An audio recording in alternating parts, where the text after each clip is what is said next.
Thank you lord. పరిశుద్ధులైనటువంటి తండ్రి, మహోన్నతుడైన మా దేవ, ఈ యొక్క మధ్యాహ్న కాల సమయం ముందు మీ సహాయం కోరి మీ పరిశుద్ధాత్మక నడిపింపు కోసం, వెలుగు కోసం, కాంతి కోసం, నీ లేఖనాల్లో ఉన్నటువంటి భావాన్ని అర్థం చేసుకోవడం కోసం నేను ఆశ్రయిస్తున్నాను. చెబుతున్నప్పుడు, వింటున్నప్పుడు మా అందరికి నీ కృపను అనుగ్రహింపచేసి దానిలో ఉన్నటువంటి భావాన్ని గ్రహించి దాని ప్రకారం జీవించడానికి మాకు కావలసిన శక్తిని, కృపను అనుగ్రహింపచేసి విస్తరింపచేసి మమ్మల్ని సంపూర్ణంగా నీ చేతులకు అప్పగించు. యేసు దివ్యనామములో వేడుకొంచున్నాను పరలోకమందు. ఆమేన్.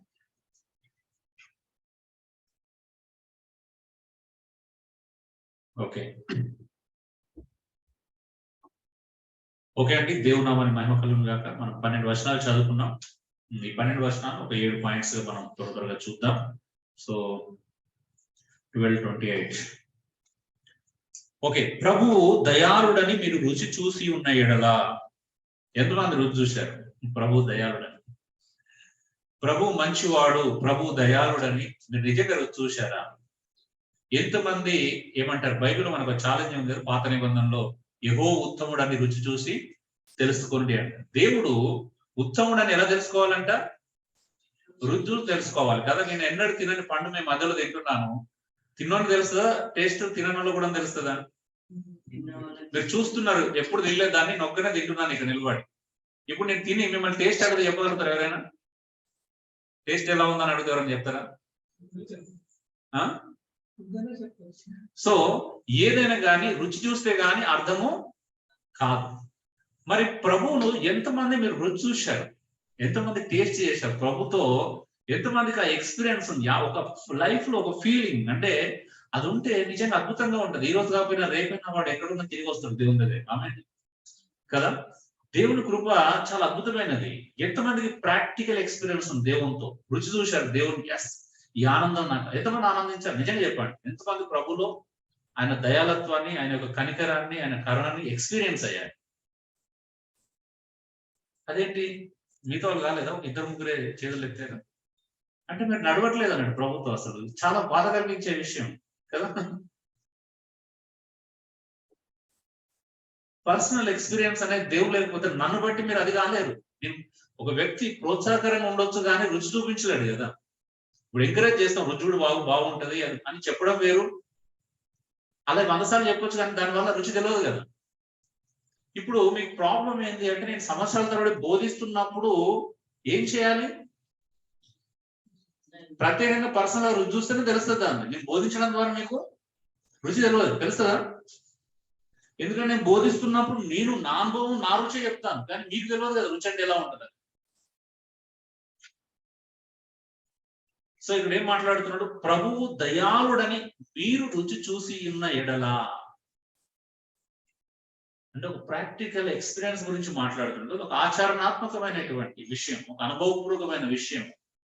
ప్రభు ఎలాంటి వాడో మీకు తెలుసా? అసలు ప్రాక్టికల్ గా అనుభవించాలి, అది అర్థం చేసుకోవాలి. సో నేను ఫస్ట్ పాయింట్ స్పిరిచువల్ గ్రోత్ అని పెట్టాను. నేను టైటిల్ స్పిరిచువల్ గ్రోత్, ఆత్మీయ ఎదుగుదల. ఆత్మీయ ఎదుగుదల ఎప్పుడు ఉంటుంది? ఎప్పుడు ఉంటది? ప్రభుని ఫస్ట్ రుచి చూస్తే గానీ ఆత్మీయ ఎదుగుదల స్టార్ట్ కాదు ఫస్ట్. అవునా? ప్రభు టేస్ట్ దొరకకపోతే ఎందుకు ఎదుగుతాం కదా. ఇప్పుడు మనము ఒక క్రికెట్ అంటే ఎప్పుడు తెలియనోనికి మనం క్రికెట్ పెట్టి చూస్తానికి ఎలా ఉంటది? బోర్గా ఫీల్ అవుతుంది. పిచ్చోలాగా ఏంటి ఎగురుతున్నారు, గెంతున్నారు, ఇల్లేస్తున్నారు, మా సడన్ గా ఉద్రేకం చెందుతున్నారు. ఏంటిదంటారు? 6 అంటే అర్థం కాదు, 4 అంటే అర్థం కాకపోతే క్రికెట్ మజా రాదు కదా. వస్తుందా?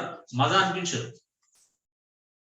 అంటే ఇప్పుడు మేమందరం అప్పుడు మనం ఇంట్లో చూసినప్పుడు నా వైర అర్థం కాకపోతుండే, మెల్లమెల్లగా మన దగ్గర ఉడికనే సరదాగా కూర్చొని అదేంటిది, ఇది 4, ఇది 6, ఇది వికెట్ పడుతుంది, ఇవన్నీ తెలుస్తున్న కొద్ది ఆమె కూడా ఏం చేసింది, నెక్స్ట్ డే ఎవరిది బ్యాటింగ్, ఎన్ని వికెట్లు పడినాయి, ఎవరు గెలుస్తారు, ఎందుకు వచ్చింది, అది ఎప్పుడు తెలిసింది? టేస్ట్ కదా. దానిలో ఉన్న టేస్ట్ దొరికితేనే ఇవన్నీ అడుగుతారు. అవునా? టేస్ట్ దొరకదు ఎవరు అడిగారు, అవునా కదా. సో దేవుని గురించినటువంటి టేస్ట్ నీకు దొరికిందా? ఫస్ట్ ఆఫ్ ఆల్ అది రావాలండి మన లైఫ్ లో. ఆ ఎంటర్ కాకపోతే ఇక నేను ఎన్ని ప్రసంగాలు చెప్పినా ప్రయోజనము ఉండదు. ఉంటుందా? అది ఎలా ఉంటుంది అంటే, క్రికెట్ మీద ఇంట్రెస్ట్ లేనందుకు నేను ఎప్పుడు క్రికెట్ ప్రసంగాలు చేసినట్టు ఉంటుంది క్రికెట్ మీద కదా. బోర్గా ఫీల్ అవుతాడు. వ్యక్తిగత జీవితంలో యేసు ప్రభు గురించినటువంటి దేవుని గురించినటువంటి ఒక ఎక్స్పీరియన్స్ ఉండాలి. ఇప్పుడు నేను మోకరించడానికి వెళ్ళినా, లేకపోతే కళ్ళు మూసుకొని ప్రార్థించడానికి వెళ్ళినా ఫీలింగ్ వస్తుంది కదా, ఒక అద్భుతమైన ఫీలింగ్ ఉంటుంది కదా దేవునితో. ఎస్, దేవుడు దేవుడితో మాట్లాడుతున్నాడు, దేవుడు నా మాటలు వింటున్నాడు అనేటువంటి ఫీలింగ్. ఆ ఫీలింగ్ ద్వారా తెలియకుండా కళ్ళల్లో ఏమైతే నీళ్ళు వచ్చేస్తాయి. మనం అంటే బలవంతంగా యాక్టింగ్ చేసుకుంటూ ఏడవలసిన అవసరం లేదు నిజమైన భక్తునికి. అంటే ఆయనతో అనుబంధం ఉన్నవానికి ఆటోమేటిక్ వచ్చేస్తాయి అంతే, ఇంకా ఆ ఫీలింగ్ ఉండిపోతుంది.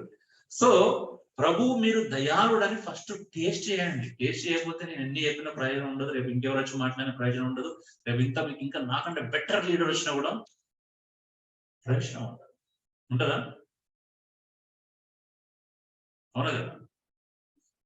ఏ ప్రయోజనం ఉండదు. ప్రభువు దయాళుని చూసి చూడండి, అప్పుడు మీరు ఆత్మీయ ఎదుగుదల అనేది స్టార్ట్ చేస్తాం. ఆత్మీయ ఎదుగుదల కావాలంటే ఏం చేయాలి? ఫస్ట్ కొన్ని సైడ్ చేయాల్సినవి ఉంటాయి కదా, కొన్నింటి మనం అసైడ్ చేయాల్సినటువంటి అవసరం ఉంది, పక్కన వదిలేయాల్సినటువంటి అవసరం ఉంది.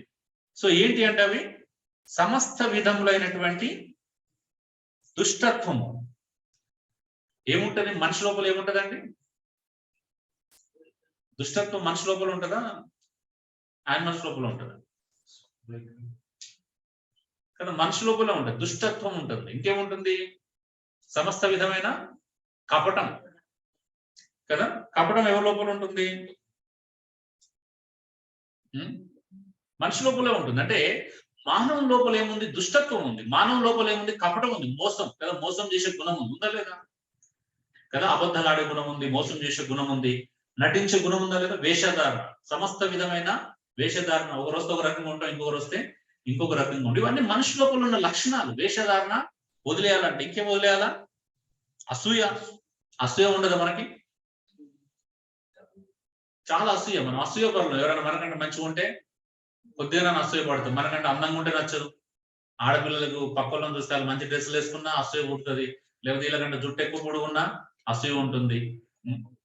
మొక్కలు కూడా ఉంది. లేదు లేదు.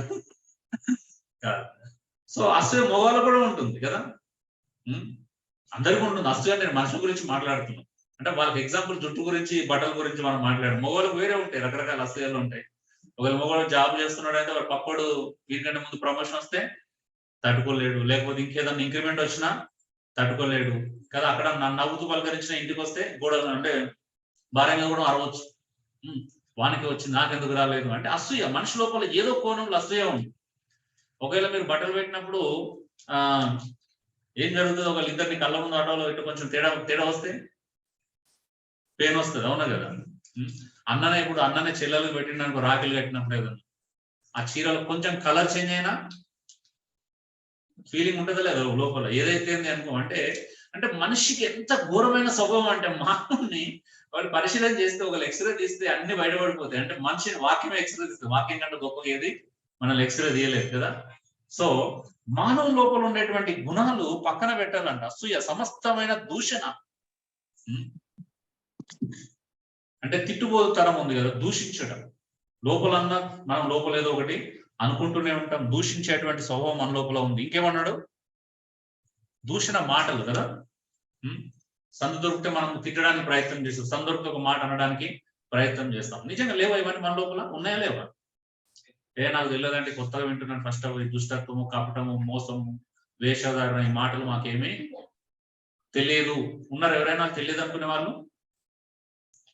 అన్న ఫస్ట్ టైం అన్న మీ నోటి నుంచి వింటున్నాం అన్న, ఇదే మొదటిసారి మేము ఫస్ట్ టైం వింటున్నాం మీ నోటి నుంచి అనుకునే వాళ్ళు ఉన్నారు. సో ఈ అవలక్షణాలు ఏవైతే ఉన్నాయో దేవుణ్ణి నువ్వు రుచి చూస్తే వీటిని ఎంకరేజ్ చేయం మన జీవితంలో. ఆమెన్.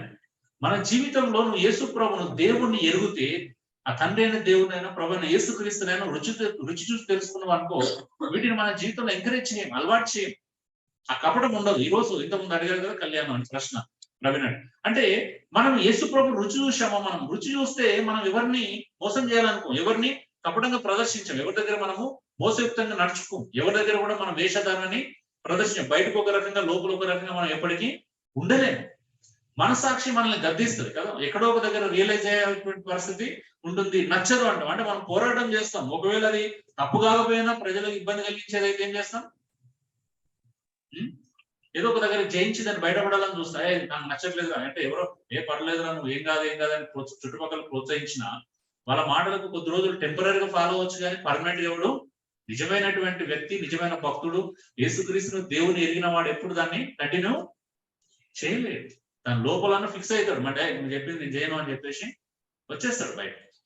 సో అదే మరి దైవికమైన జీవితం ఆత్మీయంగా ఎదుగుతున్నావు అనేదానికి రుజువు ఏంటి అంటే ఇవే. మన జీవితంలో ఉన్నటువంటి, మన హృదయంలో ఏర్పాటు చేసుకున్నటువంటి అవలక్షణాలను పక్కన పెట్టడమే. మానమంటున్నాడా, కంటిన్యూ చేయమన్నాడా? మాటలు ఏం చేయాలి? మానాలంట. మానితే గాని నువ్వు ఎదగలేవు, మానితే గాని నువ్వు కొత్తది ప్రారంభించు. అవునా?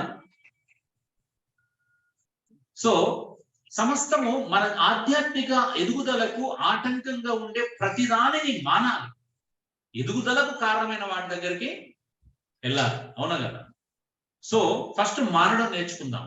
మానడం లేకపోతే అంటే ఇవి మళ్ళీ దీనికి కండిషన్ ఏంటి అంటే నువ్వు రుచి చూడాలి కదా కంపల్సరీ. దేవుని వ్యక్తిగతంగా ఎరగకపోతే ఇవన్నీ మానడం అంత సులువైన విషయము కాదు.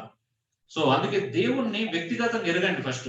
దేవుణ్ణి వ్యక్తిగతంగా ఎరగకపోతే మనం ఏమి కూడా చేయలేము అనేది ఇక్కడ మనం నేర్చుకోవాల్సినటువంటి మొదటి పాయింట్.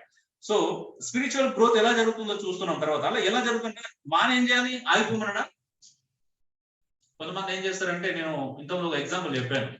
నేను ఒకసారి విజయనగరం వెళ్ళినప్పుడు మీకు తెలుసు కదా గజపతి రాజు పేరు తెలుసు కదా, అశోక్ గజపతి రాజు.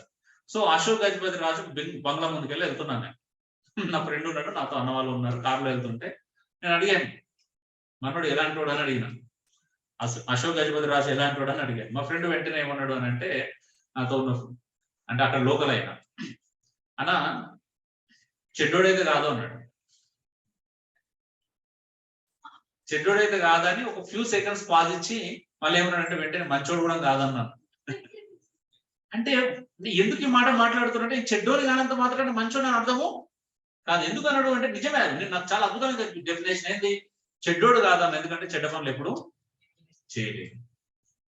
అలా అని మీరు ఒకవేళ మంచోడు అనుకుంటే పొరపాటే.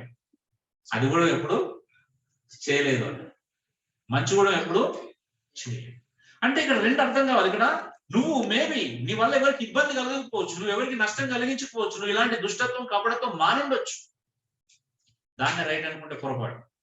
అమ్మాయి అని గుడ్ అనుకుంటే పొరపాటు. మన లోపల ఉందా లేదా స్వభావం, నేను ఎవరికి నా ఇబ్బంది కలిగించను, నేను ఎవరిని నాశనం చేయను, నేను ఎవరి వల్ల నాకు ఎవరిని ఒప్పించను, నేను బాగున్నాను నా వరకు అనుకుంటే మంచిది, ఇవన్నీ మానేసావు మంచిదే.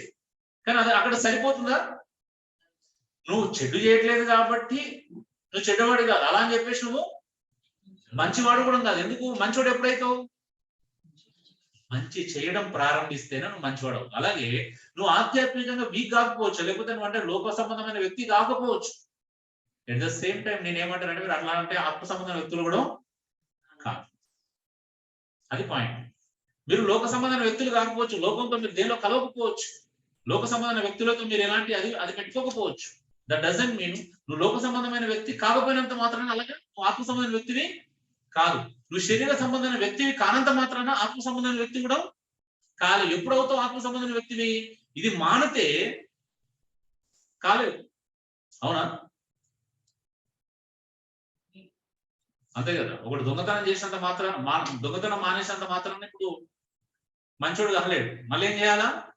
మంచి చేయడం స్టార్ట్ చేయాలి, మళ్ళీ మంచి పని చేయాలి. అవునా? ఉద్యోగం చేయాలి. అమ్మయ్య ఒకప్పుడు దొంగతనాలు చేసినట్టు మానేసిన, ఇప్పుడు ఇంట్లో కూర్చొని తింటున్నా అంటే రైట్ కాదు. మళ్ళీ ఏం చేయాలి? కష్టపడి పని చేయాలి.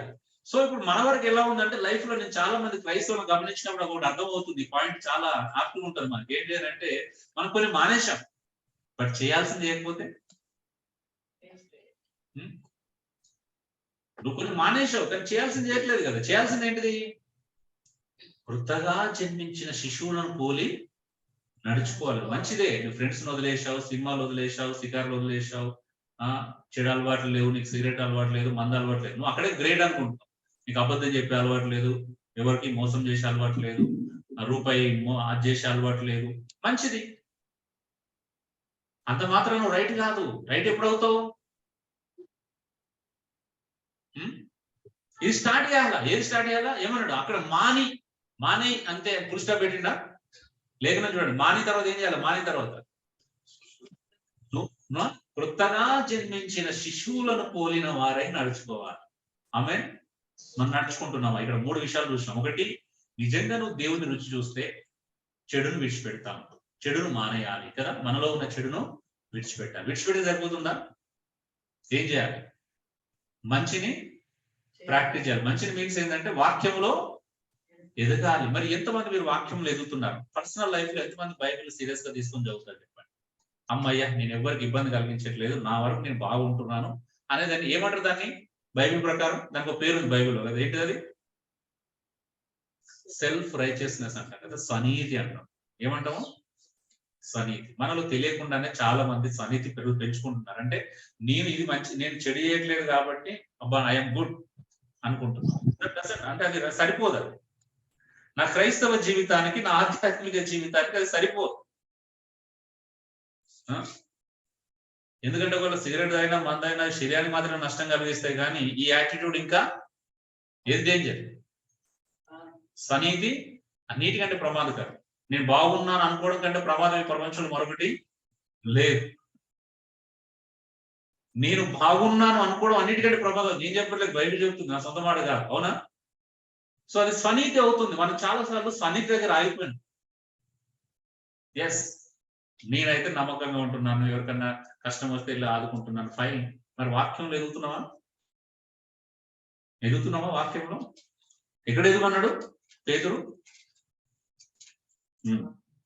కొత్తగా జన్మించిన శిశువులను పోలిన వారై ఏమన్నాడు? నిర్మలమైన వాక్యమును పాల వలన రక్షణ విషయములో ఎదుగు నిమిత్తము ఆ పాలను అపేక్షించుడి. నేను కొన్నిటిని మానినంత మాత్రం నేను రక్షణలో ఎదుగుతున్నాను అర్థం కాదండి. అవునా? నేను మాని ఏం చేయాలి? వాక్యం అనే పాలను ఆపేక్షించాలంట. వాక్యం అనే పాలు ఎంతో మాట్లాడుకుంటున్నాం వాక్యం గురించి, పాట కూడా పాడుకున్నాం. దేవుని వాక్యాన్ని పాల వలె ఆపేక్షించాలంట. అంటే ఇక్కడ 3 విషయాలు ఉన్నాయి. ఏంటో తెలుసా? ప్రతి మనిషికి ఏముండాలి తెలుసా? ఆధ్యాత్మిక ఆకలి ఉండాలి. ఏముండాలి? ఆధ్యాత్మికంగా ఎదగాలనే ఆశ ఉండాలి. ఆశ ఉండాలా? ఖచ్చితంగా ఉండాలి. మనం కొన్నేళ్ళ ప్రసంగం లేసులో చెప్పినాడు, ఆత్మ విషయమై దుఃఖపడేవారు ధన్యులు. ఎంతమందికి ఉంది ఆత్మలో ఎదగాలనే ఆశ? ఆసక్తి ఉండాలి కదా. ఆశ ఉండాలి, ఆసక్తి ఉండాలి. నేను ఆత్మలో ఎదగాలి, ఆత్మలో ఎదుగుతూ ఉండాలి అనేటువంటి ఆశ, ఆసక్తి చాలా చాలా ప్రధానమైనది. ఈరోజు చాలా మందికి అది లేదు. మనం లైట్ తీసుకుంటున్నాం చాలా విషయాల్ని. రెండోది ఏం కావాలి తెలుసా? ఆ నిర్మలమైనటువంటి అంటే యాటిట్యూడ్ ఉండాలి. చిన్నపిల్లలకు ఉండేటువంటి ఆ స్వభావం ఉండాలి. మూడోది ఏంటి తెలుసా? దేవుని మీద ఆధారపడాలి. ఎక్కడ ఆధారపడాలి? దేవుని మీద ఆధారపడాలి. మనం ఆధారపడుతున్నామా? సో ఆత్మ అనేది చాలా శ్రేష్టమైనది. దాన్ని కాపాడుకోవాలనే తపన ప్రతి వ్యక్తి లోపల నేను చూడాలి. నిజంగా మీరు చెప్పగలుగుతారా? గుండెల మీద చేతులు వేసుకుని నేను ప్రతిరోజు నా ఆత్మ జీవితం గురించి నేను పరితపిస్తాను అని ఎంతమంది చెప్తారు చెప్పండి? ఆత్మీయ జీవితం పరితపించడం అంటే ఆదివారం సిన్సియర్ రావడం గురించి కాదు కదా. నువ్వు సిన్సియర్ వచ్చి మళ్ళీ అది పాటించకపోతే ప్రయోజనము లేదు కదా. సిన్సియర్ గా అటెండెన్స్ ఇవ్వచ్చు, కానీ సిన్సియర్ గా ఫాలో కాకపోతే. కొంతమంది ఉంటారు అంటే రెగ్యులర్ స్కూల్కి ఒక్క పూట కూడా తప్పాడు, వాడు ముద్దు కూడా ఉంటాడు, మనకి చదవడం రాదు కానీ తప్పియాడు సార్ స్కూల్ కదా. ఉంటారు అలాంటి ఫ్రెండ్స్, నాకు కూడా ఉండే. ఒక్కరోజు కూడా కొడతారని తెలిసినా వస్తుండే స్కూల్. ఇలా టెస్ట్ పెడతారు, కొడతారని తెలిసినా కూడా వస్తుంది. అదే వాళ్ళకి అలవాటు అంతే. అప్పుడప్పుడు అనిపించేది ఎందుకు వస్తున్నారా. సో అది తప్పు కాదు, రావడం తప్పు కాదు, కానీ వచ్చి చేయాల్సింది చేయకపోవడం తప్పు. సో అందుకే నువ్వు స్పిరిచువల్ గ్రోత్, ఆత్మీయ ఎదుగుదల కావాలంటే ఏం చేయాలి? మన లోపల చెడును వదిలేసేయాలి, వాక్యంలో ఎదగాలి. వాక్యంలో ఎదిగితే ఎక్కడ ఎదిగినట్టు? రక్షణలో ఎదగాలంట. రక్షణలో ఎదగాల. రక్షణ ఆగిపోయిందా మనది? అమ్మాయి నేను నాది ఈరోజు 18వ స్పిరిచువల్ బర్త్డే చేసుకుంటే సరిపోతే సంవత్సరానికి ఒకసారి 17వ 18 కొంతమంది అలా స్పిరిచువల్ బర్త్డేలు చేసుకుంటా ఉంటారు. ఎందుకు? ప్రయోజనం ఏంటి? అంటే అక్కడికి ఇక్కడ నా జర్నీలో ఏం తేడా వచ్చింది? నేను మొదటి స్పిరిచువల్ బర్త్డేకి నా 18వ స్పిరిచువల్ బర్త్డేకి ఏమన్నా జరిగిందా తేడా? అది లేకపోతే బర్త్డే వల్ల ప్రయోజనము లేదు. సో నేను ఎదుగుతున్నాను లేదా? నా రక్షణలో నా ఆత్మీయ ఎదుగుదల అనేది ఎంతవరకు వెళ్ళింది? దాని ద్వారా ఎంతమందికి నేను ఆశీర్వాదకరంగా ఉన్నానని చూసుకోవాలి. ఎందుకంటే ఆధ్యాత్మిక ఎదుగుదల ఉన్న గొప్ప బ్లెస్సింగ్ ఏంటో తెలుసా? అతను ఎదగడమే కాకుండా తన చుట్టూ ఉన్న వాళ్ళు కూడా ఆయన ఏమవుతాడు? ఒక మాదిరి అవుతారు, ఎదగడానికి ప్రోత్సాహం అవుతారు. ఆమేన్. సో అందుకే స్పిరిచువల్ గ్రోత్ అనేది చాలా ప్రధానమైన విషయంగా చూడాలి. 4వ వచనం మనం చూద్దాం. మనుషుల చేత విసర్జింపబడినను దేవుని దృష్టికి ఏర్పరచబడినది అమూల్యము సజీవమైన రాయి అవు ప్రభువునొద్దకు మీరు వచ్చున్నారు. మరి ఈ స్పిరిచువల్ ఎదుగుదలకు కారణం ఏంటో తెలుసా? ఫస్ట్ స్పిరిచువల్ జర్నీ రూట్ ఏంటిది? మూలం. ఎక్కడ ప్రారంభమైంది? మూలం ఎవరు? ప్రభువైన యేసుక్రీస్తు. ఆమేన్. సో ఎక్కడికి వచ్చినా మనం రెండో పాయింట్ అది స్పిరిచువల్ జర్నీ అని రాస్తాం. స్పిరిచువల్ జర్నీకి మూలం, నా ఆత్మీయ ప్రయాణానికి మూలం ఎవరు? ప్రభువైన యేసుక్రీస్తు. ఆయన లేకపోతే నా ఆత్మీయ జర్నీ లేదు. ఉందా? వీళ్ళు ఎవరైనా ప్రారంభించగలుగుతారా అండి యేసు ప్రభు లేకుండా ఆత్మ సంబంధమైనటువంటి ప్రయాణం? ఉందా? లేదు. నేను ఎందుకు ఆత్మీయంగా ఎదగాలి అని అంటే నేను అసలు ఆత్మీయ జర్నీ ప్రారంభించాను. ప్రభువైన యేసుక్రీస్తు దగ్గరికి వచ్చాను. ఇశ్రాయేలు ప్రజలు ఆయనను తృణీకరించారంట కదా. ఆయన ఏమన్నారు? అంటే ఆయన మూలరాయి కదా, సమస్తానికి ఆయన సజీవమైన రాయి అని పోల్చుతున్నాడు. ఇక్కడ ఆయన దేంతో పోలుస్తున్నారు క్రీస్తుని? ఇక్కడ సజీవమైన రాయి. సో ఈ సజీవమైన రాయి దగ్గరికి వచ్చామంట. మంచిగా చూడండి అక్కడ. ఇక్కడ మళ్ళీ ఆ మాటను మీరు చూస్తూ ఉండండి. మనుషుల చేత విసర్జించబడినను. ఎవరి చేత విసర్జించబడింది ఇది? మనుషుల చేత. ఆ కాలం నాటి ఇశ్రాయేలు ప్రజలు యేసుక్రీస్తును తృణీకరించారు, విసర్జించారు. శాస్త్రులు, పరిశీలు అనేక మంది యేసు ప్రభును నమ్మలే, తృణీకరించారు. అయినప్పటికీ ఈ రాయి అంట మనుషుల చేత విసర్జించబడింది, కానీ దేవుని దృష్టికి ఏర్పరచబడినది అమూల్యము సజీవమైన రాయి అంట.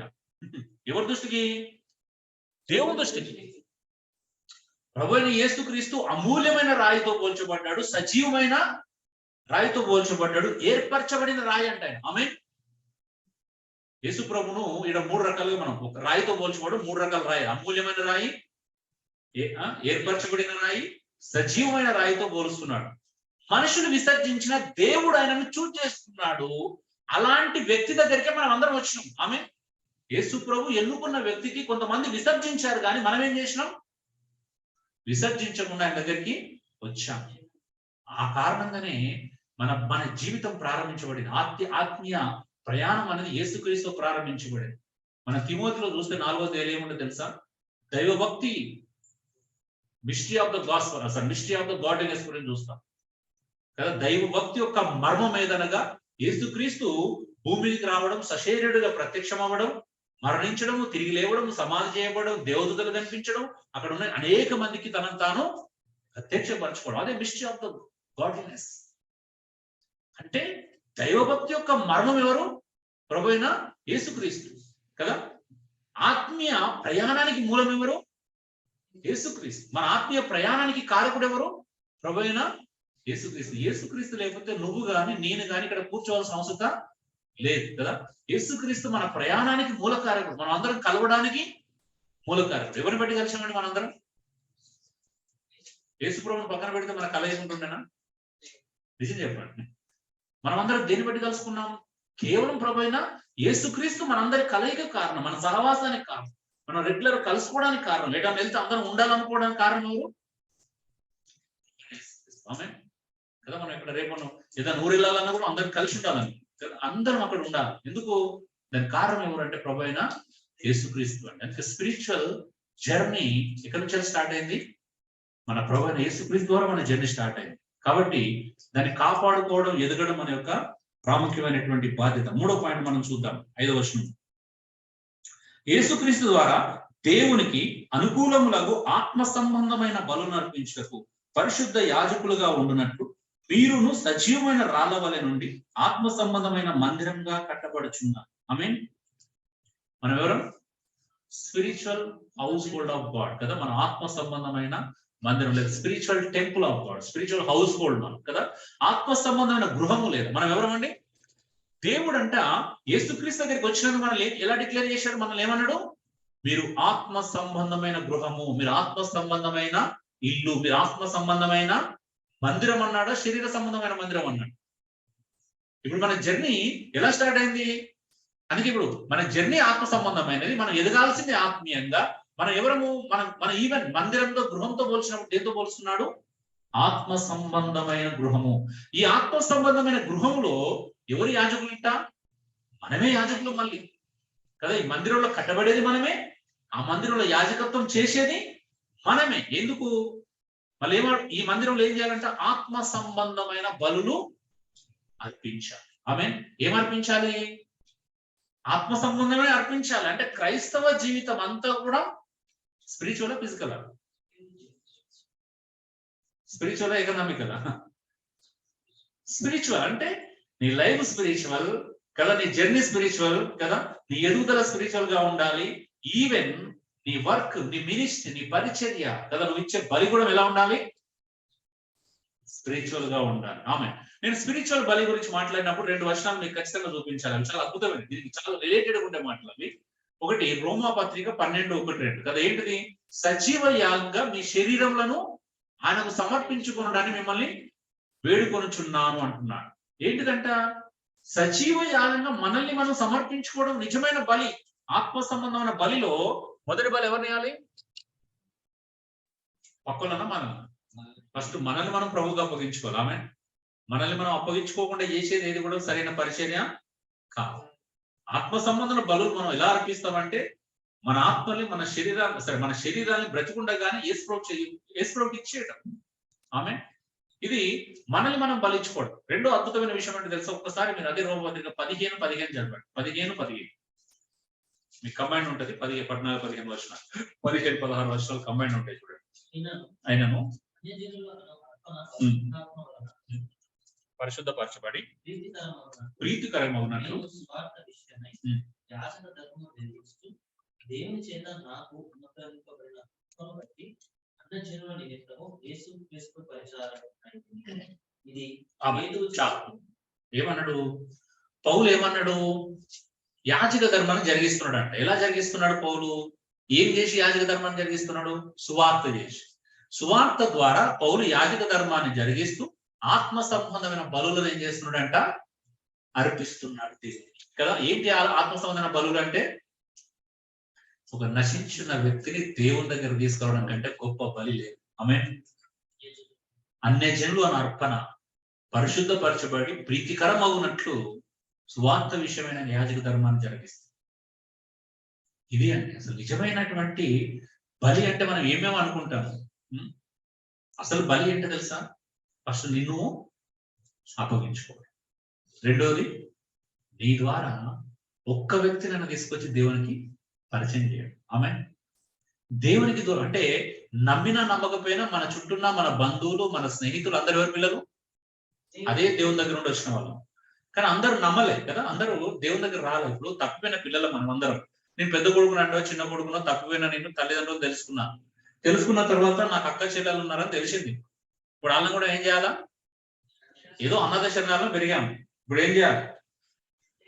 వాళ్ళని తీసుకొచ్చి తల్లిదండ్రులకు పరిచయం చేయాల్సిన అవసరం ఉందమ్మా. అక్క చెల్లి నువ్వు ఇంకా అనాథాశ్రమంలో ఉండాల్సిన అవసరం లేదు, మనకు పెద్దిల్లు ఉంది, మనకు అమ్మా నాన్న ఉన్నారని తీసుకొచ్చి పరిచయము చేయాలి. అదే ఇప్పుడు మన చుట్టూన్న మన బంధువులు, స్నేహితులు ఇప్పుడు ఎలా ఉన్నారు? దేవుని లేని ప్రజలుగా ఉన్నారు. చూడండి, వాళ్ళే మనల్ని ఏమంటారు? మీరు దేవుని బిడ్డలు అంటారు. పేరు ఎవరు పెట్టారు? వాళ్ళు కూడా ఒప్పుకుంటున్నారు, మేము దేవుని బిడ్డలం కాదు, మీరే దేవుని బిడ్డలు అంటున్నారు. విచిత్రంగా లేదా? నమ్మని వాళ్ళు ఏమంటారు? దేవుని, మీరు దేవుని బిడ్డలు అంటున్నారు. అంటే వాళ్ళకి నమ్మకం లేదు, మీరు దేవుని బిడ్డలు అని నమ్మకం లేదు. అంటే ఇప్పుడు ఏం చేయాలి? వాళ్ళు కూడా దేవుని బిడ్డలే, కానీ వాళ్ళు ఇంకా దేవుని నమ్మలేదు కాబట్టి మనలే దేవుని బిడ్డలు అనుకుంటున్నారు. నమ్మితే వాళ్ళు కూడా దేవుని బిడ్డలే. ఆమె అంతే, ఒకటే లైన్ వాళ్ళకి మనకి. ఏంటంటే వాళ్ళు నమ్మితే దేవుని బిడ్డలు అవుతారు. సింపుల్ గా నమ్మకమే ఇక్కడ. సో మనము దేవుని బిడ్డలు ఎలా అవుతున్నాము అని అంటే ఆత్మ సంబంధమైన బలులను అర్పించాలి. ఎవరి పని అది? మన పని. అవునా? ఎవరు అప్పగించాలి? ఇప్పుడు పాస్టర్లు మాత్రమే చేయాలి ఆ పని కదా. నిజమా? సేవలో ఉన్న వాళ్ళు మాత్రమే చేయాలి. అవునా? అలాగే చెప్తున్నా బైబిల్. ఆత్మ సంబంధమైన మందిరం అన్నప్పుడు సేవకుల గురించి మాట్లాడుతున్నాడు, విశ్వాసులందరి గురించి మాట్లాడుతున్నాడు. విశ్వాసులు అందరం కదా. మరి సీరియస్నెస్ అందరికి ఉండాలా? ఒక సేవకులు ఉంటే సరిపోతుందా? ఒక వ్యక్తిని ప్రభు దగ్గర నడిపించాలనే తీవ్రత అందరి లోపల ఉండాలి. అవునా? సీరియస్నెస్ అందరి లోపల ఉంటే పని అద్భుతం. ఎందుకంటే వాళ్ళు కూడా మనతో పాటు పరలోక రాజ్యంలో చేరాలి. ఇప్పుడు ఎంత కలిసి ఉన్నా మనం చనిపోతే వాళ్ళని కలుసుకోలేము. ఎప్పుడు కలుసుకుంటాం? వాళ్ళు కూడా ప్రభునందు నిద్రిస్తేనే మనం కలుసుకుంటాం. మనకున్న నిరీక్షణ ఏంటి అంటే, నా కుటుంబ సభ్యులు ఎవరు కోల్పోయినా రేపు మళ్ళీ ప్రభులో మనం కలుసుకుంటాం. అది క్రైస్తవుకున్న గొప్ప నిరీక్షణ. అది జరగాలంటే ఫస్ట్ మనం ఆత్మ సంబంధమైన బలులను అర్పించడం నేర్చుకోవాలండి. ఎందుకంటే మనమే మందిరం, ఆ మందిరంలో యాజకం చేయాల్సింది మనమే. ఎలా చేయాలి యాజకత్వం? యాజకుడు ఏం చేస్తాడు? పాత నిబంధనలో బలిచ్చేవాడు. ఏంటిది? జంతువులను తీసుకొచ్చి బలిచ్చేవాడు. కానీ ఇప్పుడు మనం ఎవరిని బలి ఇవ్వడం అంటే అలా కాదు. ఒక వ్యక్తిని దేవుని పరిచయం చేయడమే బలి అన్నాడు. అంతేగాని బలి ఇవ్వడం అంటే నరకడం కాదు. బలి అంటే దేవునికి పరిచయం చేసి దేవుని దగ్గర చేయడం. ఆమె ఒక ఆత్మను రక్షించడం గురించి మాట్లాడుతున్నాడు. అందుకే కదా ఇప్పుడు మన జీవితంలో కూడా మన ప్రభులోకి రాకముందు ఏమైనా జరిగితే దేవుని కొంటెతనం అని చెప్పేసి మనం మేకనో కోడినో గొర్రెనో బలిచ్చే అలవాటు. అవునా కదా? ఎందుకు ఆ బలి ఎందుకు వచ్చింది? ఆ బలి ఇవ్వకూడదని యేసుప్రభు మనందరికీ కోసం బలి అయ్యాడు. ఇంకా బలి ఇవ్వాల్సిన అవసరం లేదు. ఒకటే బలి శాశ్వతమైన పరిష్కారంగా జరిగిపోయింది. మన జీవితంలో మనకు కావాల్సిన బలి ప్రభువైన యేసుక్రీస్తు. ఆమేన్. ఆ బలి అని ఇచ్చేశాడు. ఇప్పుడు మనం ఏం చేయాలి? మనల్ని మనకు అప్పగించుకోవాలి. మన చుట్టూ ఉన్న వాళ్ళని దేవుని తీసుకొచ్చి ఆత్మ సంబంధమైన బలి, అదేంటి శరీర సంబంధమైనది కాదు, ఆత్మ సంబంధమైన బలి. సో స్పిరిచువల్ హౌస్ హోల్డ్ మనము, స్పిరిచువల్ టెంపుల్ మనమే. ఆ మందిరంగా మనం కట్టబడాలి. కట్టబడిన మందిరంలో ఇతరులను తీసుకొచ్చి కట్టుకోవాలి. అవునా కదా? బలి ఎవరి వల్ల కూడా మనమే ఇవ్వాలి. ఆమేన్. సో 4వ పాయింట్ మనం చూద్దాం. స్పిరిచువల్ స్ట్రెంగ్త్ అండ్ ఆబ్జెక్షన్ రెండు ఉన్నాయి ఇక్కడ. ఏ విషయంలో చూస్తున్నాం? 6, 7, 8 3 వచనాలు మనం చూస్తున్నాం. ఏంటంటే స్పిరిచువల్ స్ట్రెంగ్త్ అక్కడే ఉంది, స్పిరిచువల్ ఆబ్జెక్షన్ అక్కడే ఉంది. ఏంటిది ఆబ్జెక్షన్? చూద్దాం. స్ట్రెంగ్త్ ఏంటో చూద్దాం. ఏది అనగా, ఇదిగో నేను ముఖ్యమైనది ఏర్పరచబడిందైన అమూల్యమగు మూలరాతిని సియోనులో స్థాపించున్నాను. ఆయన యందు విశ్వాసం ఉంచువాడు ఏమాత్రం సిగ్గుపోవడానికి లేఖనము వ్రాయబడి ఉన్నది. విశ్వసించున్న మీరు ఆయన అమూల్యమైన వాడు. విశ్వసింపని వారికైతే ఇల్లు కట్టువారు ఏ రాతిని నిషేధించారో అదే మూలకు తలరాయి ఆయను, మరియు అది అడ్డురాయి ఆయను, అడ్డు బండయు ఆయను. కట్టువారు వాక్యంలో అవిధులై తొట్టిల్లుచున్నారు, దానికే వారు నియమింపబడిరంట. చూడండి, ఈ యేసుక్రీస్తును ఏమున్నది ఇక్కడ? అంగీకరించడానికి బలం, తృణీకరించడానికి ఏంటిది? ఆయనే బలహీనత కాదు, ఆయన అడ్డుబండవు. ఆమె నమ్మిన వానికి, విశ్వసించిన వానికి ఆయన ఒక స్ట్రెంగ్త్, బలం. సో స్పిరిచువల్ స్ట్రెంగ్త్ ఏంటో తెలుసా? యేసుప్రభువే మనకి. ఆమె మన ఆత్మీయ బలం ప్రభువైన యేసుక్రీస్తు. విశ్వసించిన వానికి ఎంత బలం అంటే తెలుసా? అది అమూల్యమైన రాయి అంట కదా. మళ్ళీ చూస్తున్నాం, అది రిపీట్ అయిన కొన్ని మాటలు. సో ఎంత బలం అని అంటే, ఆయన యందు విశ్వసించువాడు సిగ్గుపడని లేఖనం సెలవిస్తుందంట. ఆమె అంటే యేసు ప్రభును నమ్ముకున్నందుకు ఒకడు భవిష్యత్తులో ఎప్పటి కూడా తలదించుకునే పరిస్థితి రాదు. అయ్యో నేను అనవసరంగా యేసు ప్రభుని ఎందుకు నమ్ముకున్నాను అని సిగ్గుపడే పరిస్థితి ఎప్పటికీ. ఎవరు చెప్తున్నారు మాట? వాక్యం, స్క్రిప్చర్ చెప్తుంది. లేఖనం రాయబడింది, లేఖనంలో రాయబడింది. యేసు ప్రభును నమ్ముకున్న వాడు, విశ్వసించిన వాడు సిగ్గుపడడు. ఎందుకంటే రేపు నమ్మని వాళ్ళు సిగ్గుపడతారంట, రొమ్ములు కొట్టుకుంటారంట. ప్రభా నీ రాజ్యంలో మమ్మల్ని చేర్చుకోమని రొమ్ములు కొట్టుకున్నప్పుడు ప్రయోజనము ఉండదు. ఇప్పుడే అవకాశం. అందుకే బైబిల్లో నేడే రక్షణ దినం కదా, ఇదే అనుకూల సమయం అంటే. అంటే ఎప్పుడు తెలుసుకుంటే అప్పుడే నమ్మాలి, దాన్ని పోస్ట్పోన్ చేసుకోవాల్సిన అవసరం లేదు. యేసు ప్రభు ఒక అద్భుతమైన వ్యక్తి, దేవుడు ఆయన. సో ఆయన నమ్మడం మన యొక్క కర్తవ్యం. ఆయన మన రక్షకుడు, మన విమోచకుడు, మనం మరణించిన తిరిగి లేపగలిగిన శక్తివంతుడు. ఆయన మరణించి తిరిగి లేచిన మృత్యుంజయుడు, మరణాన్ని గెలిచిన వాడు. ఆ మరణాన్ని గెలిచిన వాడే మనకు మరణం మీద విజయం ఇవ్వగలుగుతాడు. సో మనం ఎప్పటికీ సదాకాలం బ్రతికుండేలా చేయడం ఆయన యొక్క విధి. మనం ఎప్పటికీ సదాకాలం బ్రతికుండేలా చేయబోతున్నాడు.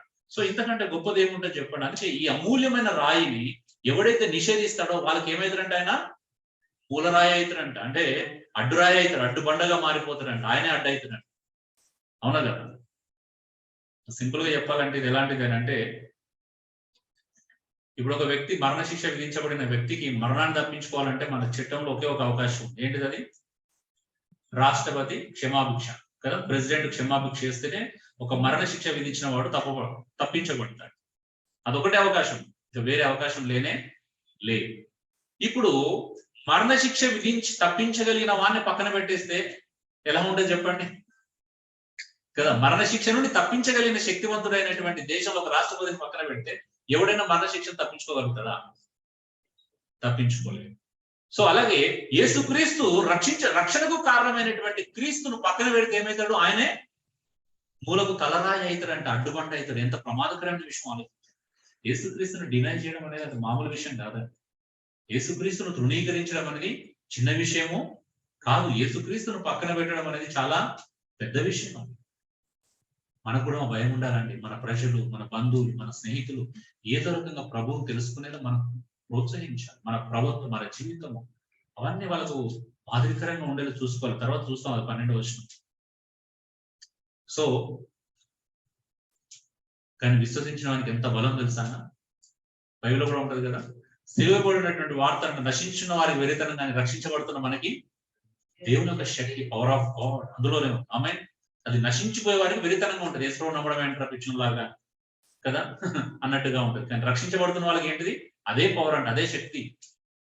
అదే అంటే క్రీస్తు నమ్మడం అంటే ఒక అద్భుతం, ఒక శక్తి. మనం అనుదిన జీవితంలో అనుభవిస్తూనే ఉంటాం. అందుకే యేసు ప్రభును ఇశ్రాయేలు ప్రజలు తృణీకరించారంటే అది మామూలు విషయం కాదు. ఎందుకంటే ఆయన సియోనులో కూడా ఆ మూలరాయిని స్థాపించాడు, కానీ వాళ్ళు తొలగించడానికి ప్రయత్నం చేశారు, దాన్ని డినై చేశారు. కానీ అదే వాళ్ళకి ఏమైతుంది? రేపు బండుబండగా మిగిలిపోతుంది. ఇశ్రాయేలు ప్రజల గురించి ఎక్కువగా ఇక్కడ మనం నొక్కి చెప్పడం మనం చూస్తున్నాం. అవిశ్వాసులమైన అన్యజనుల నుంచి వచ్చిన మనం విశ్వసించాం, కానీ తన సొంత ప్రజలైనని విశ్వసించకపోవడం ద్వారా తన సొంత ప్రజలైన ఏమయ్యాడు? అడ్డుబండగా మిగిలిపోయాడు. సో చూడండి, అంతే కదా. సో ఇది 4వ పాయింట్ మనం చూసాం. 5వ పాయింట్ చూద్దాం. 9వ వచనం.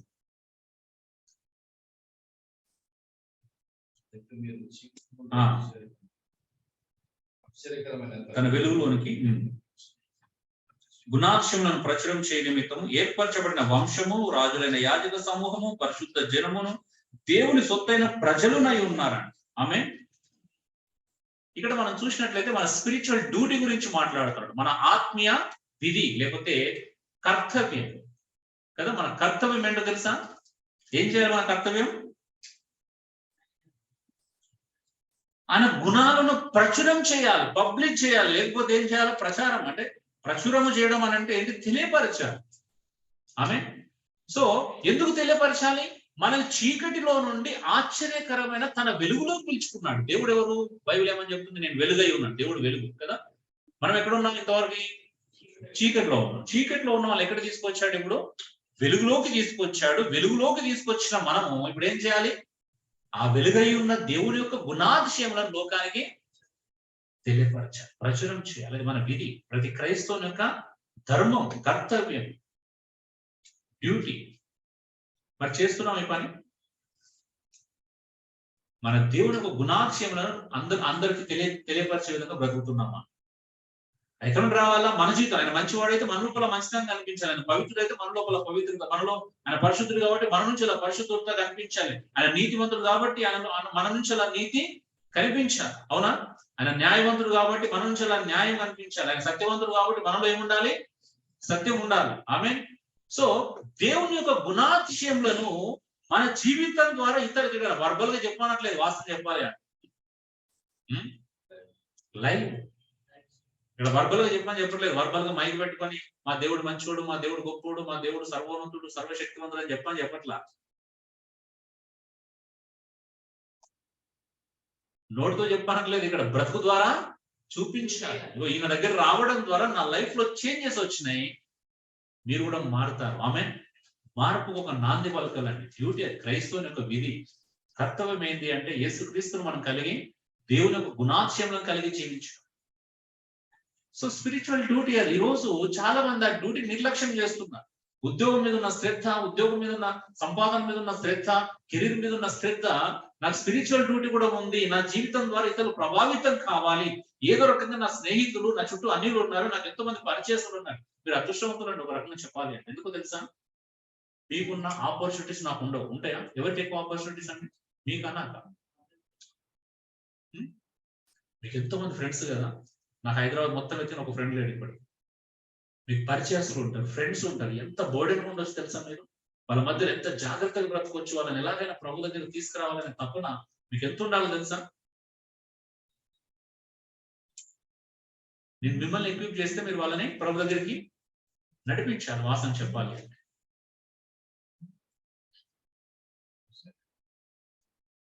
సో మీరు వారితో మింగిల్ అయిపోయి వారితో కలిసి లైఫ్ అంతా ఎంజాయ్ చేస్తుంటే వాళ్ళకి ఎప్పుడు అర్థమవుతుందంటే లైఫ్ సీరియస్నెస్. అసలు మీ జీవితాన్ని చూసినప్పుడు ఎవరికైనా అరే స్పిరిచువల్ లైఫ్ వెరీ ఇంపార్టెంట్ అనే ఫీలింగ్ కలుగుతుందా? అరే వీళ్ళు నమ్మిన దానికోసం ఎంత అద్భుతంగా బ్రతుకు తెలుసా, మాకు అంత సిన్సియర్ లేదు, సీరియస్నెస్ లేదనే ఫీలింగ్ మిమ్మల్ని చూస్తే కలుగుతుంది. మీరు మంచిగా మింగిల్ అయిపోతారు, అన్ని జనంతో, ఫ్రెండ్స్ తో, కొలీగ్స్ తో మింగిల్ అయిపోతారు, ఎంజాయ్ చేస్తారు, పార్టీ చేసుకుంటారు, ఫుల్ అన్నీ ఉంటాయి. కానీ దాంట్లో నువ్వు వాళ్ళతో కలవడం తప్పు కాదు, కానీ అక్కడ నీకు ఒక ప్రత్యేకత ఉంటుందా? అరే నువ్వు వేరు, వీడు మాతో వచ్చినా ఈయన వేరు, మాతో వస్తుంది కానీ కంప్లీట్ డిఫరెంట్, కంప్లీట్ స్పిరిచువల్. అప్పుడప్పుడు నాకు అంటే ఆశ్చర్యం అనిపిస్తుంది అండి. అప్పుడప్పుడు ఇంటర్వ్యూలో ఇప్పుడు చూస్తున్నప్పుడు కొంతమంది మాట్లాడుతున్నప్పుడు ఎవరైనా అడిగితే మన ఈవెంట్ వాళ్ళ జస్ట్ ఎగ్జాంపుల్ వెంకటేష్ గురించి మీరు ఒక మాటలో చెప్పాలి అని అంటే నేను ఒక 50 మంది నోటి నుంచి విన్నాను స్పిరిచువల్ అంటారు. ఏమన్నారు? స్పిరిచువల్. ఈవెన్ రానని అడిగినప్పుడు మీ బాబాయ్ గురించి మాట్లాడు, ఇస్ వెరీ స్పిరిచువల్. భానుచందర్ కూడా ఒక సాక్ష్యం చెప్తూ ఆయనంత స్పిరిచువల్ పర్సన్ నేను ఎక్కడ చూడలేదు. రాజారావు గారు, పవన్ గారు వాళ్ళు ఏమంటారంటే ఆయనతో నేను మాట్లాడదు వెరీ స్పిరిచువల్. ఎందుకన్నారు అంటే ఒక లోకంలో ఉన్నటువంటి వ్యక్తి అసలు ఆయన స్పిరిచువల్ అన్న విచిత్రం కదా.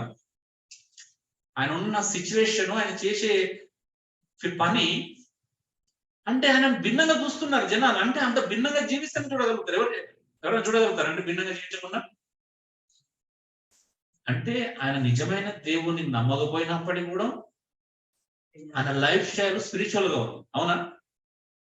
మీలో ధైర్యంగా మీ చుట్టూ 10 మంది ఫ్రెండ్స్ ఎప్పుడైనా నాతో చెప్పించగలుగుతారంటే 10 మంది ఫ్రెండ్స్ ఈజ్ వెరీ స్పిరిచువల్, మా ఫ్రెండ్ వెరీ స్పిరిచువల్, మా ఫ్రెండ్ చాలా స్పిరిచువల్ అండి అని చెప్పగలుగుతారు మీ గురించి. That is your identity, that is your existence in this world. అంటే లోకంలో నీకున్న ఉనికి అది. ఎవరైనా చెప్పగలుగుతారా? మీరు చాలా గ్రేట్ అనుకోవచ్చు, లేకపోతే మీకు సెల్ఫ్ రైచియస్నెస్ ఉండొచ్చు, లేకపోతే మీకు దేవుని పట్ల ఆసక్తి ఉండొచ్చు, బట్ నీ చుట్టుపక్కల ఉన్న వాళ్ళు నీ గురించి నువ్వు స్పిరిచువల్ అని సాక్ష్యం ఇవ్వగలుగుతారా?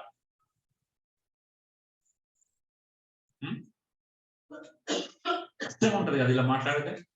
అంటే మీకు ఒక్క టెస్ట్ కూడా దొరకదు అనిపిస్తుంది నాకైతే. కొంతమందికి ఒక్కరు కూడా, ఇద్దరు కూడా చెప్పలేదు మీ లైఫ్ గురించి స్పిరిచువల్, నా ఫ్రెండ్ స్పిరిచువల్ అని చెప్పగలుగుతారా?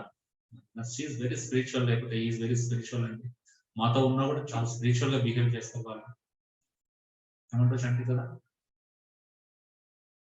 ఉందా ఇమేజ్, అంటే ఈ ఐడెంటిటీ ఉందా మీకు? Then what is the use? మనం బిలీవర్స్ అని చెప్పుకోవడం అర్థం ఏంటప్పుడు? That's what. అందుకే ఫస్ట్ వర్షన్ ఏముంది?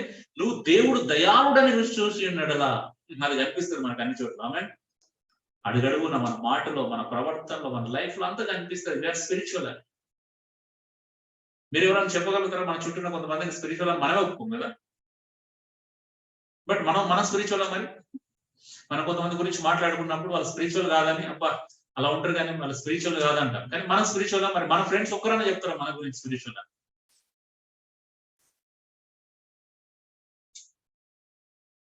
మరి ఏంటి నీ ఐడెంటిటీ?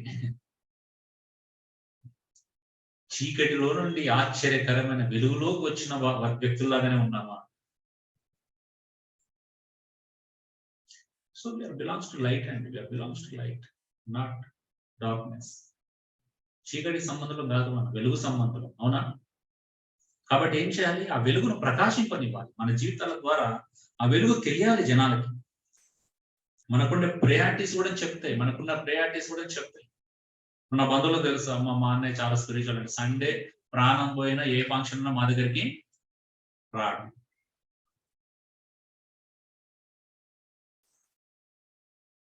సో ఎలా తెలుస్తుంది అంటే నేను రిలీజియస్ కాదు, వాళ్ళకి తెలుసు రిలీజియస్ పర్సన్ కి స్పిరిచువల్ పర్సన్ చాలా వ్యత్యాసం ఉంటుంది. I'm not a religious person. Religious person కాబట్టి మనకు స్పిరిచువాలిటీ ఎక్కడున్నా వెళ్ళిపోతాం మనం కదా. ఇక్కడే కలుసుకోవాలని మనకు రూల్ కూడా పెట్టుకోవాలి కదా. లాస్ట్ టైం మనం ఎక్కడికి వెళ్ళి కాబట్టి మన దృష్టి స్పిరిచువల్ కోణం ఉంటుంది.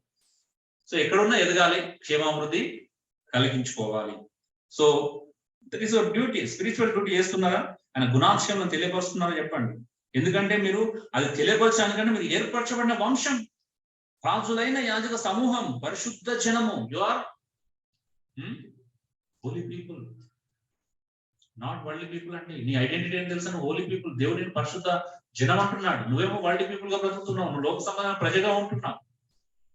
ఎంత తేడా అండి. దేవుడు నేను చేసినటువంటి నీకు ఇచ్చిన ఐడెంటిటీ ఏంటి? నువ్వు జీవిస్తున్నావు, సంపాదించుకునే ఐడెంటిటీ ఏంటి లోకంలో?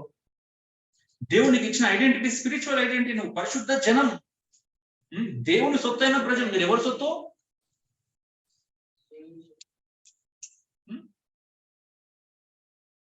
You belongs to God. You are not for your friends, your relatives, your brothers and your sisters and your family members. You are here for your creator, your God. అవునా?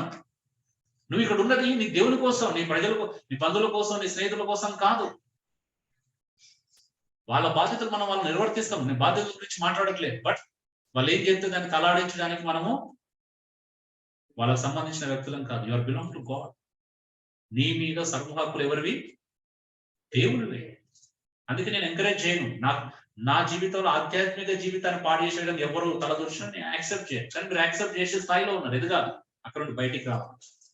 You have to. Yes, నా ఆత్మ నేను కాపాడుకోవాలి. నా జీవితంలో మన తమ్మునికి, మన చెల్లికి, మన నాన్నకి, మన అక్కకి ధైర్యంగా చెప్పగలగాలి. మనం ధైర్యంగా అదే చెప్పకపోతే ఇంకేం చెప్తాం చెప్పండి? రేపు దేవుని గురించి చెప్పగలుగుతామా? ఎస్, నా ఆత్మ నేను కాపాడుకోవడం నా ముఖ్యము. నేను సంఘానికి క్షేమాభివృద్ధి కలిగించాలి, సంఘంలో నేను సహవాసం చేయాలి కదా, నేను బయట కూడా దేవుని ప్రచురణ చేయాలనే తపన లేకపోతే నా చుట్టుపక్కలకి ఎలా తెలుస్తుందండి? అందుకని నాకు క్లాస్ టైంలో కానీ సండే టైంలో ఫోన్ ఎప్పుడైనా రింగ్ అవ్వడం చూసారు కాదు. ఎందుకు కాదు? వాళ్ళకి తెలుసు. నేర్పించాం. మనం నేర్పిస్తే నేర్చుకుంటారు ఎవరైనా. But we are not willing to teach them. మనం ఎవరము, మనం ఏమై ఉన్నాము, మన ఎగ్జిస్టెన్స్, మన ఉనికి ఏంటి, మన ఐడెంటిటీ ఏంటి అనేది ప్రజలకు తెలియపరచడం మనకి ఇష్టపడట్లేదు.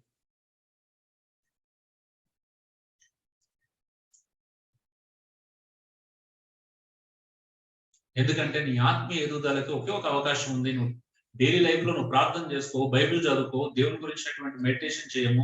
నువ్వు ఎన్నో పోరాటాలు చేయాలి. లోకంలో 6 దినాలు బ్రతుకుతున్నావు, ఉద్యోగం చేస్తున్నారు, వ్యాపారాలు చేస్తున్నారు, చదువుకుంటున్నారు. అవన్నిట్లో మీ పిల్లలు, మీరు ఆ లోకాన్ని జయించే శక్తి ఎక్కడ నుండి వస్తుందండి? కదా, వాక్యం ద్వారానే కలుగుతుంది. ఆమె ఆ వాక్యాన్ని మనం వినకుండే ఒకే అవకాశాన్ని కూడా కోల్పోతే మీరు ఎలా ఎదుగుతారో చెప్పండి నాకు. ఒకవేళ మీరు ఎదుగుతున్నారంటే నేను నమ్మలేను. ఎందుకంటే నాకు తెలుసు నేనే ఉండలేను. మీ వాళ్ళు ఏడవుతుంది నాకు. నేనే ఒకరోజు వాక్యం లేకపోతే బ్రతకలేను. సవాలక్ష పోరాటాలు ఏర్పడతాయి.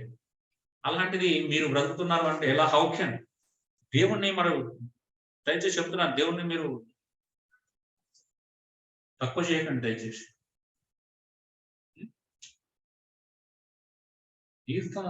ఆయన ఒక్కడే సకల విధమైన మహిమ కరువుడు. అవునా?